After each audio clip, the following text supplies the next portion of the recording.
Jeremiah 29 verse 11. For I know the plans I have for you, declares the Lord, plans to prosper you and not to harm you, plans to give you hope and a future.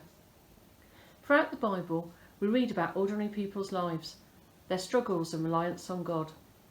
God's plan for Abraham was for him to be the father of the nation, for Moses to lead his people out of Egypt, no longer slaves, and into the promised land, for Esther and Mordecai to gain favour of the king and the Jewish people to be saved.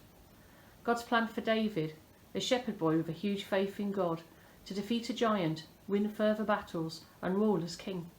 For Paul to stop persecuting Jesus' followers and instead proclaim the gospel to both Jew and Gentile. God's greatest plan, his son's life, a sacrifice for us on a cross to redeem the world and conquer death.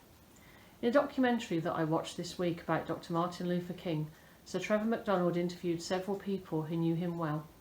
One person shared that Martin told them that his continued fight for equality and justice would be at the cost of not living to see his children grow up.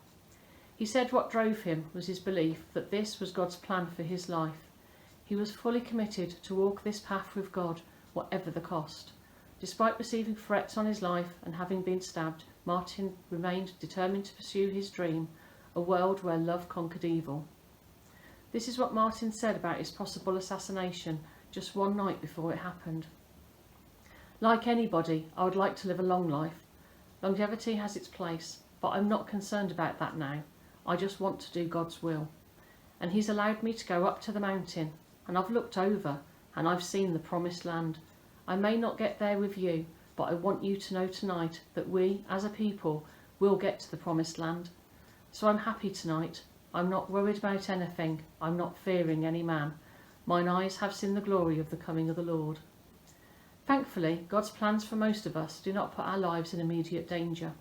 God wants us to be obedient to his timing, which sometimes requires patience. We need to trust totally in God. At the right time, God sent his son Jesus into the world. God works his plans in perfect timing. We will not always understand God's timing in our lives, as Abraham, Moses, Esther, David, the disciples and Paul probably didn't. But when we stick to God's plan, the timing is always perfect. This week I've been reminded that when we welcome God's will, we need to spend time with him, worship him, pursue him and be open to his plans for us. Our purpose is to show and speak of his love to others. Our challenge is to be humble, to serve and to put God first before all things. I end with a prayer said by Martin Luther King.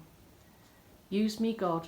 Show me how to take who I am, who I want to be and what I can do, and use it for a purpose greater than myself.